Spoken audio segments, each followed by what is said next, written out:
하나님께서 우리에게 주시는 하나님의 말씀, 마가복음 6장 53절에서 56절의 말씀입니다.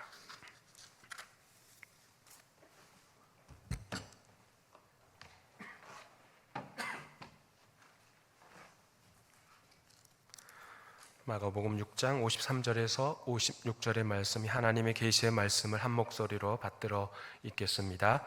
건너가 게네사렛 땅에 이르러 대고 배에서 내리니 사람들이 곧 예수신 줄을 알고 그 온 지방으로 달려 돌아다니며 예수께서 어디 계시다는 말을 듣는 대로 병든 자를 침상째로 메고 나아오니 아무데나 예수께서 들어가시는 지방이나 도시나 마을에서 병자를 시장에 두고 예수께 그의 옷 가에라도 손을 대게 하시기를 간구하니 손을 대는 자는 다 성함을 얻으니라.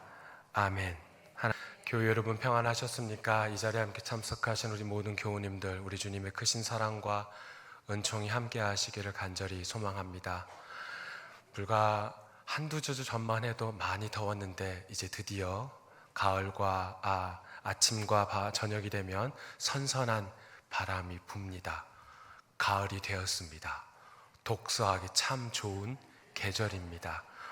어떤 책을 여러분은 읽고 계십니까? 아니면 앞으로 어떤 책을 읽을 예정이십니까? 나는 어제도 오늘도 내일도 오직 성경, Only Bible, Nur Bibel이라고 생각하시고 성경만 그냥 읽으시겠습니까? 도명수라는 작가가 있습니다. 그 작가는 참 괴짜인 것 같아요. 이 도작가는 국어사전을 완독했답니다. 3,000페이지가 되는 국어사전을 완독했다는데요. 혹시 나도 그 정도는 했는데 라고 그런 분 있으십니까? 아시다시피 사전이라는 게 모르는 단어가 나왔을 때 찾는 거나 또는 의미가 긴가민가 했을 때 찾아볼 때 사용하는 게 사전이잖아요. 근데 그분은 1페이지부터 끝까지 전부 다 읽고 나서 그리고 나서 자기에게 마음에 와닿는 단어들을 뽑아가지고 거기 하나의 나름의 사전을 또 만든 거예요. 참 대단하죠? 그 국어 사전을 토대로 그렇게 3,000페이지가 되는 그 국어 사전을 다 완독한 이후에 그 사전을 토대로 쓴 책이 언어의 유혹이라는 책인데요. 그 책에 이런 문장이 나옵니다. 제가 읽어보겠습니다. 사전 속 한 페이지에는 보통 60개 내외의 언어가 적혀 있었습니다. 한 지면에는 평균적으로 유혹하는 언어는 2-3개에 불과했습니다. 사전은 재미있는 이야기가 없습니다. 가나다 손으로 배치된 언어의 나열일 뿐입니다. 한마디로 무미건조합니다. 간혹 만나고 설레고 떨리며 끌리는 언어가 있었기에 730일을 보낼 수 있었습니다. 그렇죠. 작가의 말대로 사전에는 아무런 이야기가 없죠. 재미있고 재미없고를 떠나서 이야기가 없어요. 기승전결의 그런 이야기가 있어야 책 읽는 맛이 나잖아요. 작가는 이 3,000쪽에 달하고 16만 개의 단어를 730일 동안 읽으면서 자신을 그 유혹한 언어 7,648개를 따로 모아 사전을 만들었다고 합니다. 16만 개의 단어를 그 단어 중에 7,648개의 낱말을 퍼센테이지로 따져보면 약 5%에 불과하답니다. 그렇습니다. 우리 인생을 한 권의 책 또는 한 권의 사전으로 비유해 본다면 우리 인생은 찬란하고 빛나는 순간보다 지루함, 평범함, 그런 평범한 시간이 훨씬 더 많겠지요. 그러나 그런 평범한 일상 시간 안에서 특별하고도 전혀 예상치 못한 일이 일어나는 경우도 있습니다. 그런 일을 만났을 때, 그런 전혀 예기치 못한 일을 만났을 때 우리는 어떤 반응을 보이겠냐는 거예요. 그런 관점에서 오늘 말씀을 함께 나눠보고자 합니다. 오늘 말씀은 예수님께서 한적한 곳에서 베푸신 그 오병이어의 기적 사건, 그 다음에 일어난 일입니다. 예수님께서는 떡 5개와 물고기 2마리로 광야에 모인 자들을 배불리 먹이시고 12바구니를 채우셨죠. 이 기적을 경험한 자들은 환호했을 겁니다. 아주 열광했겠죠. 그때 예수님께서는 즉시 제자들을 재촉해서 배에 태우시죠. 그리고 거기 모여있던 모든 무리들을 다 해산시켜 버립니다. 이 사건이 그저 무리들에게 떡과 물고기로 배고픔을 해결해 주기 위한 목적으로 오해를 살까봐, 또는 민중에게 엄청난 인기를 얻어 민족 독립의 선봉자라는 그런 오해를 살까봐 제자들을 배에 태워 보내버리시고 또한 무리들을 흩어버리셨죠. 그렇습니다. 예수님께서는 하나님의 나라를 이 땅에 이루기 위해 오셨어요. 그러하기에 하나님의 사역에 방해가 될 만한 것들을 미리 차단해 버리시는 것이죠. 제자들을 배 태워 어디로 보내셨습니까? 우리 6장 45절 말씀 함께 읽어보겠습니다. 예수께서 즉시 제자들을 재촉하사 자기가 무리를 보내는 동안에 배 타고 앞서 건너편 벳세다로 가게 하시고, 이들은 목적지를 벳세다로 방향을 설정하고 배키를 잡습니다. 그런데 어떤 일이 일어납니까? 역풍이 불죠. 바람이 거스르죠. 그러다 보니 최소 9시간에서 최대 12시간 동안 바다 한가운데서 열심히 노를 젓습니다. 사경을 헤매고 있습니다. 그때 주님께서 바다 위, 물 위를 걸어오시면서 제자들에게 말하죠. 나다. 놀라지 말라. 두려워하지 말라. 그리고 배를 타시고 배에 오르자 바람이 그칩니다. 그리고 오늘 우리가 읽었던 본문이 이어지죠. 우리 본문 53절, 54절 함께 읽어보겠습니다. 건너가 게네사렛 땅에 이르러 대고 배에서 내리니 사람들이 곧 예수신 줄을 알고, 처음에 제자들이 배 탈 때 가려고 했던 목적지가 어디였습니까? 벳세다. 그런데 오늘 도착한 곳은 어디입니까? 게네사렛. 전혀 다른 곳입니다. 그러면 제자들이 예수님께 말을 해야죠. 선생님, 저희 벳세다로 가기로 그때 말씀하셨으니 지금 우리가 방향을 잘못 잡은 것 같습니다 라고 말하든지, 아니면 스승이신 예수께서 우리가 가려던 곳이 아니다, 다시 노를 저어라, 계획한 곳으로 가자 라고 말씀하셔도 되잖아요. 그런데 스승이신 예수님도 제자들도 아무 말이 없습니다. 그 땅에 이르자, 게네사렛에 이르자 배에서 내립니다. 계획에도 없던 지역에 정박합니다. 배 한 척이 들어오자 게네사렛 사람들이 주목하죠. 예수님과 제자들이 하선했는데 마을 사람들이 예수신 줄을 곧 즉시 알아보았답니다. 우리말 성경에는 예수신 줄을 알고로 나오지만 헬라어 성경에는 그들이 그를 곧 알아보았다라고 합니다. 그가 누구예요? 예수님이죠. 게네사렛 주민들이 예수를 곧 알아보았다라는 거죠.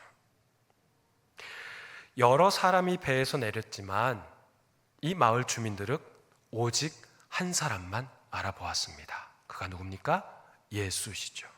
즉시 알아보았답니다.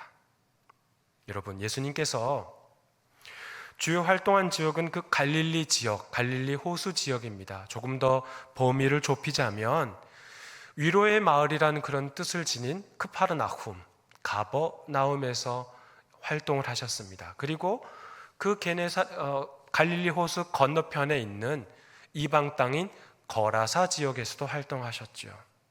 근데 오늘 본문에 나온 이 지명 게네사렛은 예수님께서 지금 처음으로 방문하신 지역입니다. 앞에서도 말씀드렸듯이 계획을 하고 가신 것이 아니라 역풍에 휩쓸려 떠밀려 간 곳이 바로 이 지역이죠. 뜻하지 않은 방문입니다. 오늘 본문이지 마가복음 6장 마지막 말씀인데요. 6장 첫 번째 말씀을 보시면 예수님께서 제자들과 어디를 가십니까? 예수님께서 성장하셨던 나사렛에 갑니다. 나사렛에 가셔서 안식일이 되자 회당에서 주님께서 하나님의 말씀을 가르치시죠. 우리 6장 2절 말씀 함께 읽어보겠습니다. 안식일이 되어 회당에서 가르치시니 많은 사람이 듣고 놀라 이르되 이 사람이 어디서 이런 것을 얻었느냐? 이 사람이 받은 지혜와 그 손으로 이루어지는 이런 권능이 어찌 됨이냐? 나사렛 주민들은 예수님의 가르침을 듣고 놀랐답니다. 여기서 이 그 놀람은 당황했다는 거예요. 아이고 머니나가 아니라 당황한 거예요. 예수님이 전하신 복음, 하나님의 말씀을 듣고 당황한 겁니다. 그러니까 유대인 중에 히브리어 성경을 읽을 줄 아는 남성이라면 안식일이 되면 어느 누구나 다 회당에서 말씀을 읽고 그 말씀을 토론할 수 있는 권리가 유대인 남성들에게는 있었어요. 그러니까 예수님께서 회당에서 말씀을 읽는 것 자체에 대해서 그들이 놀랐던 게 아니죠. 그의 가르침에서 드러난 지혜와 권능으로 놀랐던 것입니다. 그러니까 예수님의 가르침은 이제까지 바리새인이나 회당장을 통해 들었던 가르침과는 전혀 다른 아주 낯선 가르침이었기 때문에 그들이 놀라고 당황했다는 겁니다. 결국 이들은 이 낯선 가르침을 받아들였습니까? 받아들이지 못했습니까? 이미 오래된 기억이라 다 잊어버리셨죠? 괜찮습니다. 네. 받아들이지 못했어요. 다른 사람도 아닌 자신들이 어렸을 때부터 알고 지냈던 그 청년 예수가 전하는 말씀에 당황한 거죠. 그러면 제가 이제 여러분께 여쭤보겠습니다. 그 나사렛 주민들과 이 게네사렛 주민들 중에 누가 더 예수를 잘 아는 사람이었습니까? 예수님의 고향 출신지인 나사렛 주민들인가요? 아니면 한 번도 예수를 만난 적이 없는 게네사렛 주민들입니까? 누가 더 예수를 잘 아는 사람들입니까? 나사렛 주민들이죠. 그렇죠. 당연히 청년 예수를 잘 아는 사람들은 고향 사람들인 나사렛 주민들이겠죠. 또 하나의 질문입니다. 그렇다면 이 나사렛 주민들과 이 게네사렛 주민들 중에는 누가 영적으로 사모함이 있었던 사람들입니까? 네, 그냥 안 봐도 척입니까? 나사렛 주민들은 회당에서 말씀을 가르치신 예수를 보고 뭐라고 합니까? 이 사람은 바로 마리아의 아들 목수 출신 아니냐? 이 사람이 야고보, 요셉, 유다, 시몬의 형제가 아니냐? 그 누이들이 지금 우리와 함께 있지 아니하냐 하면서 예수를 배척해버리죠. 너무나 잘 알고 있었다는 이유 하나만으로 배척해버립니다. 그러다 보니 하나님의 말씀, 영적인 말씀에 집중하는 것이 아니라 그들은 그 말씀을 가르치는 사람에 집중한 것이죠. 나사렛 주민들은 도저히 받아들일 수 없었던 것이죠. 내가 제 어릴 때부터 봐왔던 모습인데, 기억하고 있는데, 얼마나 말씀을 많이 피웠는데, 내가 그걸 지금 다 알고 있는데 내가 어떻게 저가 전하는 그 말씀을 내가 받아들일 수, 안 돼. 그러면서 배척해버리는 거죠. 그러니까 자신들이 알고 있는 안 것에 대해 아는 것 때문에 하나님의 영적인 말씀을 배척해버린다는 겁니다. 그렇습니다. 인간이 경험하여 지혜와 지식으로 안다는 그 알미라는 게 얼마나 미미하고 부족한 것인지 바닥이 훤히 보이는 그런 얕은 물 같아요. 그것도 세숫대야에 떠놓은 아주 제한된 알미라는 겁니다. 얼굴 한번 씻고 버릴 정도의 그런 지식 수준밖에 안 되는 것이 인간의 알미라는 겁니다. 얼마나 우리의 알미 미미하고 형편없는지 창세기 말씀을 통해 한번 나눠보겠습니다. 우리 여러분들이 잘 아는 창세기 1장 1절 말씀 같이 읽어보겠습니다. 태초에 하나님이 천지를 창조하시니라. 16글자입니다. 첫 구절이 별것 아닌 것 같아도 굉장히 심오한 말씀입니다. 여러분, 태초, 언제부터를 태초라고 말할 수 있습니까? 어느 교단에서는 6,000년 전이라고 말하고 있는데요. 청명한 가을 밤하늘을 보시면 수많은 별들을 눈으로 볼 수 있잖아요. 그렇죠? 우리 눈으로 볼 수 있는 그 별들은 우리가 살고 있는 태양계에 속한 은하에 속한 별들입니다. 이 별들은 대개 지구에서 약 1000광년, 1000광년 떨어진 곳에 위치한 별이랍니다. 이 광년이란 단위는 이 별과 별 사이를 측정할 때 쓰지 않습니까? 그러니까 빛광자 해년자니까요. 빛의 속도 1초에 30만 킬로로 가는 그 빛의 속도로 1년을 가면 그게 1광년이고 1초에 30만 킬로로 가는 그 빛의 속도로 1000년을 가면은 그게 1000광년이죠. 그러니까 우리의 눈으로 관측할 수 있는 그 별까지의 거리가 1000광년이라면 얼마나 멀다는 거예요? 멀어도 아주 멀다는 거예요. 전혀 우리가 상상할 수 없는 만큼의 그런 거리인 거죠. 그런 것을 머릿속에 담아두고 태초에 하나님께서 천지를 창조하셨느니라 라는 이 말씀을 다시 한번 생각해 보자는 거죠. 그렇다면 거기에 나와 있는 천지, 하늘, 천, 따지, 단순히 그냥 하늘과 땅을 말하는 게 아니죠. 온 우주를 가리키는 거 아니겠습니까? 이 어마어마한 우주를 하나님께서 창조하셨습니다. 과연 어떤 방식으로 창조하신 것일까요? 주님께서 창조하신 행위를 본 적이 없는데 인간이 어떻게 이해할 수 있겠습니까? 그렇다면 주님께서 창조하신 이 우주를 우리가 안다라고 할 수 있겠습니까? 또한 태초에 하나님이 천지를 창조하시니라 해서 이 하나님은 과연 누구시란 말입니까? 우리가 기도할 때 하잖아요. 앞에다가 처음에 시작할 때 여러 형용사를 붙이죠. 거룩하신 하나님, 사랑의 하나님, 전지전능하신 하나님, 또 인간의 생사화복을 주관하시는 하나님, 또 뭐가 있어요? 평화의 하나님, 소망의 하나님. 하나도 안 하실 거예요. 그럼 저는 계속 할 거예요.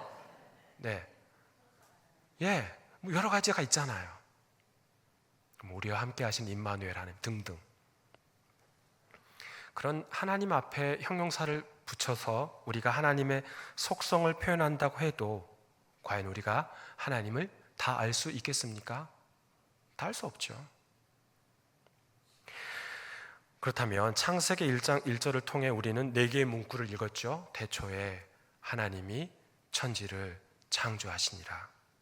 이 4개의 간단한 문구 16글자. 이 글자를 다 읽었다고 해서 우리가 이해한다라고 하지만 진정 천지 창조 이야기를 통해 우리 그리스도인 신앙인이 고백할 수 있는 것은 우리가 알고 있는 그 그 자체가 얼마나 부족하고 분명하지 않다는 사실만 안다는 것이죠. 쉽게 표현해 볼까요? 우리가 잘 모른다는 사실만 우리가 안다는 거예요. 그러다 보니 당연히 주님 앞에 고개를 숙일 수밖에 없고 말씀을 겸허히 받아들일 수밖에 없고 우리 지식으로 판단하거나 이성과 논리로 풀어가려는 것들 다 내려놓고 겸허히 마음으로 받아들이는 것이죠. 그걸 우리는 뭐라고 부릅니까? 믿음이라고 부르는 거죠. 우리가 안다고 큰 소리 뻥뻥 쳐도 그 알미라는 것은 어디 내세울 수 없는 부끄럽고 극히 제한되며 불완전한 알미라는 겁니다. 언제 한번 말씀드렸습니다. 예를 들어서 이 예배당 안에 하나님의 속성이 가득하다라고 한번 가정해 본다면 우리가 알 수 있는 그 하나님의 속성은 이 모든 것을 다 아는 것이 아니라 저기 한 구석에 있는 먼지 한 알갱이의 10만 분의 1, 100만 분의 1조차도 우리가 다 알 수 없다라는 게 우리의 알미라는 겁니다. 그만큼 우리의 알은 참으로 부족하고 연약하다는 것이죠. 그런데 보십시오. 나사렛 주민들은 목수 출신인 예수, 하나님의 아들로 오신 예수를 다 안대요. 청년 예수가 나사렛에서 성장하고 그의 부모와 형제 자매를 우리가 다 알고 있으니 예수를 다 안다고 말합니다. 이 얼마나 교만한 생각입니까? 이에 반해 오늘 본문에 등장하는 게네사렛 주민들은 예수님을 한 번에 알아봅니다. 그 다음 이들의 반응이 어떻습니까? 우리 55절, 56절 말씀 읽어보겠습니다. 그 온 지방으로 달려 돌아다니며 예수께서 어디 계시다는 말을 듣는 대로 병든 자를 침상째로 메고 나아오니 아무데나 예수께서 들어가시는 지방이나 도시나 마을에서 병자를 시장에 두고 예수께 그의 옷가에라도 손을 대게 하시기를 간구하니 손을 대는 자는 다 성함을 얻으리라. 아멘. 예수님께서 게네사렛 지역에 도착하셔서 이 마을, 저 마을, 이 동네, 저 동네 다니십니다. 그때마다 그곳 주민들은 병든 자를 침상째로 메고 옵니다. 그러니까 그곳 주민들은 타인의 아픔을 모른 채 하는 게 아니라 자신의 아픔으로 받아들인 것이죠. 어떻게 해서라도 주님을 만나게 하려고 그들은 애를 씁니다. 마을이든 도시든 농촌이든 어디든 사람들이 장터에 아픈 이들을 데려다 놓습니다. 이들은 주님께 당신의 옷 가에라도 만지게 해달라고 간청합니다. 어쩌면 이들은 이미 12의 혈루병 앓은 여인이 낫게 된 원인도 방법도 소문을 통해 들었던 것이죠. 그저 주님의 옷가를 만졌다고 낫는 게 아니라 주님에 대한 믿음이 있었던 것이죠. 다시 보죠. 나사렛 주민들과 이 게네사렛 주민들을 한번 견줘봅니다. 나사렛 주민들은 예수님을 배척했어요. 그래서 예수님께서는 그곳에서 아무 권능도 행하지 못하셨어요. 다만 소수의 병자에게만 안수하여 고치셨습니다. 그 이유를 뭐라고 합니까? 마가복음 6장 6절에 나옵니다. 나사렛 주민들이 믿지 아니하였기 때문이다 라고 나옵니다.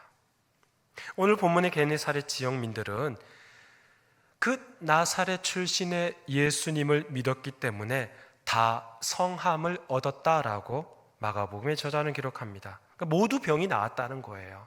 왜요? 이들에게는 주님에 대한 믿음이 있었기 때문이죠. 할렐루야. 미국의 작가이자 목사인 필립 얀시, 많이 들어보셨죠? 필립 얀시의 글, 우리나라에서는 그의 책 놀라운 하나님의 은혜라고 번역된 책이 있습니다. 그 책에 이런 표현이 있어요. 은혜는 우리가 아무리 노력해도 하나님의 사랑을 다 얻을 수 없다는 뜻이다. 영성훈련, 금욕, 신학 지식, 의로운 명분을 위한 성전, 그 무엇도 소용없다. 또 은혜는 우리가 무슨 짓을 해도 하나님의 사랑은 약해지지 않는다는 뜻이다. 인종차별, 오만, 포르노, 간음, 심지어 살인을 저질러도 그분의 사랑은 그대로다. 그렇습니다. 은혜는 하나님을 향해 우리가 무슨 노력을 해서 얻을 수 있다는 뜻이 아닙니다. 우리가 전혀 예상하지 않고 있었는데 불쑥 찾아오시는 분이 하나님이십니다. 다른 표현을 한다면 우리는 은혜의 습격을 당한 자들입니다. 갑작스럽게 우리의 삶을 덮치는 은혜가 우리에게 큰 축복인 줄 믿습니다. 저는 낚시에 대해 문외한입니다. 낚시 한번 가고 나서 이걸 왜 하는지 모르겠어, 그런 생각이 들어요. 그러다 보니 낚시 가는 분들 보면 그 지루한 시간 어떻게 보내나, 벌레 물리고 물 비린내도 많이 나고 또 잠도 편히 못 잘 텐데 참 저분들 대단하신 분이야, 그런 생각을 했습니다. 근데 말씀을 준비하면서 입장을 바꿔놓고 생각해 봤어요. 낚시를 취미 삼는 분들 입장에서 본다면 그게 지루한 시간이 아니라 팽팽한 긴장 속에서 월척을 기다리는, 그런 손맛을 느낄 쾌감을 기다리는 특별한 시간이라는 거예요. 꿈보다 해봉입니까? 그러다 보니 이 낚시 가방을 챙겨 집을 떠나 낚싯지에 미끼를 거는 시간부터 집으로 돌아올 때까지 지루함이 아닌 모두 특별한 시간이 되는 것이겠죠. 물론 그렇다고 저는 낚시 또 안 갈 겁니다. 네. 그렇습니다. 우리 인생은 국어 사전을 읽는 것과 같습니다. 모두 예외 없이 지루함과 평범함으로 일상의 시간을 보내면서 살아갑니다. 혹시 여러분 중에 하루하루의 삶이 아주 재미있고 긴장감의 연속으로 아주 스릴 넘쳐서 아주 스펙타클해서 내일을 막 기다리는 분들 있습니까? 얼굴 보니 그런 분은 없는 것 같아요. 예. 다람쥐 쳇바퀴 도는 인생, 지루한 삶이라고 생각하면서 하루하루 그냥 주어진 삶에 열심히 살아가는 것 뿐이죠. 어찌 저라고 그러지 않겠습니까? 저 또한 마찬가지입니다. 새벽 기도로 하루를 시작하고 매일 사무실에서 책 읽고 교우님들께 전화 신방하고 직접 찾아뵙기도 합니다. 그러면서 어떻게 하면 주일 주님께서 우리에게 주신 말씀을 이 각박한 시대를 살아가는 교우들에게 위로의 말씀으로, 생명의 말씀으로 잘 전달할 수 있을까 생각합니다. 또한 여러분들의 눈높이에 맞춰 설교를 준비할까 생각합니다. 그러면서 어느 정도 정리가 되면 기도하면서 원고를 쓰고 고치고 쓰고 고치고를 여러 번 반복하다가 탈고합니다. 그러면 감사히 하루를 보냈다는 마음으로 또 내일 새벽을 준비하며 잠자리에 듭니다. 이게 계속 반복되는 삶이에요. 재밌을 것 같아요? 예. 혹시 재밌을 것 같다고 생각하시는 분, 제가 신학교 입학을 적극 추천해 드립니다. 추천서 잘 써드리겠습니다. 걱정하지 마십시오. 이게 우리네의 인생이라는 거죠. 반복되는 일상의 반복. 일상의 지루한 삶을 참고 견디고 살아내는 것은 그래도 중간중간 찾아오는 특별함이 있기 때문이죠. 저도 그렇습니다.